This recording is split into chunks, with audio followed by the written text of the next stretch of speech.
Some people feel trapped inside their homes. They need noise, people, movement, otherwise they feel empty. And then there are others who feel drained the moment they step outside. For one type of mind, the world outside creates energy. For the other, it slowly steals it. Where some people feel alive in crowds, others finally breathe when the door closes behind them. Staying at home looks like isolation to one person and like freedom to another. Psychology doesn't see this as laziness or fear. It sees two completely different ways the human mind protects its energy. And once you understand this difference, the way you see home and yourself changes completely. People who love staying at home are often misunderstood. They're labeled as antisocial, unmotivated, or disconnected from life. But that judgment comes from a surface-level understanding of behavior, not from how the mind actually works. Because staying at home isn't about avoiding the world. It's about how the brain processes stimulation. Every environment constantly demands attention. Sounds, faces, conversations, expectations, unpredictability. For some brains, this stimulation feels exciting. For others, it feels like pressure. People who enjoy being outside often recharge through interaction. Their nervous system responds positively to novelty and social input. But people who love staying at home recharge through control, predictability, and mental quiet. Their brain doesn't need less stimulation. It needs the right kind. Home is one of the few places where the mind isn't being evaluated. No performance, no social scanning, no subconscious comparison. Out in the world, the brain is always measuring.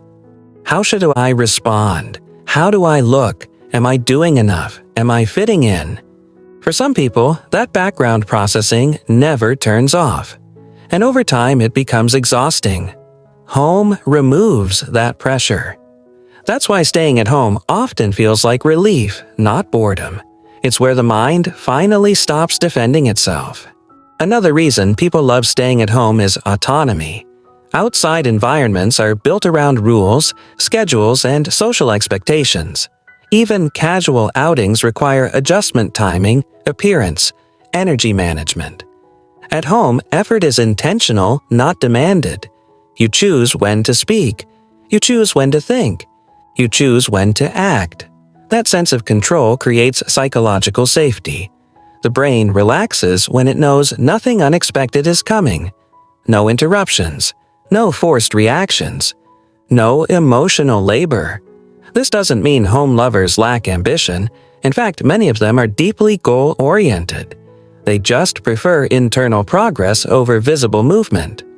Their growth happens quietly through learning, through thinking, through building skills in solitude. They don't need an audience to feel alive. There's also a strong link between staying at home and deep focus. Crowded, fast-paced environments fragment attention. The brain constantly switches between tasks, people, and stimuli. For some minds, this is energizing. For others, it breaks concentration. People who love staying at home often think deeply. They process ideas slowly but thoroughly. They connect patterns others miss. That kind of thinking needs uninterrupted mental space. Home provides that. It allows the mind to stay with a single thought long enough for meaning to form. Instead of reacting, the brain reflects. This is why many writers, designers, thinkers, and problem solvers naturally retreat inward, not because they dislike people, but because clarity requires quiet. Social energy also plays a major role. Some people gain energy from interaction, others spend it. If you're someone whose energy decreases in social settings, staying at home isn't avoidance, it's regulation. Your brain understands its limits. It knows when stimulation crosses into overload. Crowds, conversations, and constant engagement force the mind into a reactive state. Over time, that can lead to irritability, anxiety, or emotional numbness. Home interrupts that cycle. It's where emotional balance resets. That's why people who love staying at home often feel calmer, clearer, and more emotionally stable in their own space. They're not hiding. They're recovering. Another misunderstood factor is identity. For many people, identity is reinforced externally. They define themselves through roles, groups, and social feedback.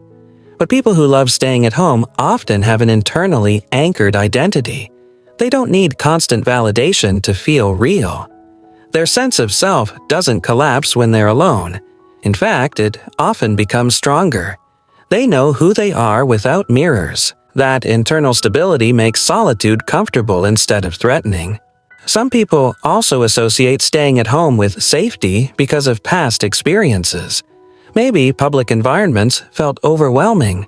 Maybe social spaces came with judgment, rejection, or pressure. Maybe competition always felt hostile instead of motivating. Over time, the brain learns patterns. It remembers where it felt calm and where it felt tense. Choosing home can be a form of self-protection. Not fear, but wisdom. The brain isn't running away. It's choosing the environment where it functions best. It's important to understand that loving home doesn't mean hating people. Many home lovers care deeply about others. They just prefer meaningful connection over constant interaction. They'd rather have one deep conversation than 10 shallow ones. They value presence over noise. That preference isn't weakness, it's selectivity. Emotional energy is limited. Some minds choose to spend it carefully. Modern society often celebrates visibility, being busy, being out, being seen. But psychology knows that not all growth looks loud. Some people build their lives inward before they express it outward. Their strength comes from depth, not exposure. Home is where that depth forms. If you love staying at home, nothing is wrong with you. Your brain simply prioritizes clarity over chaos, control over unpredictability, depth over stimulation. You don't avoid life. You engage with it differently.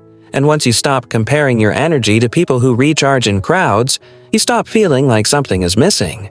Because it isn't. You're not hiding from the world. You're choosing the space where your mind works best. And if this resonated with you, you'll probably relate to why some people don't chase constant excitement, not because they lack curiosity, but because they prefer peace that actually lasts. That understanding might explain more about your personality than you ever realized. If this made you feel understood, you're not alone. Subscribe for psychology that explains the quiet side of the human mind, the parts most people overlook. And if you know someone who prefers staying, and share this with them. Sometimes being understood is more powerful than being changed.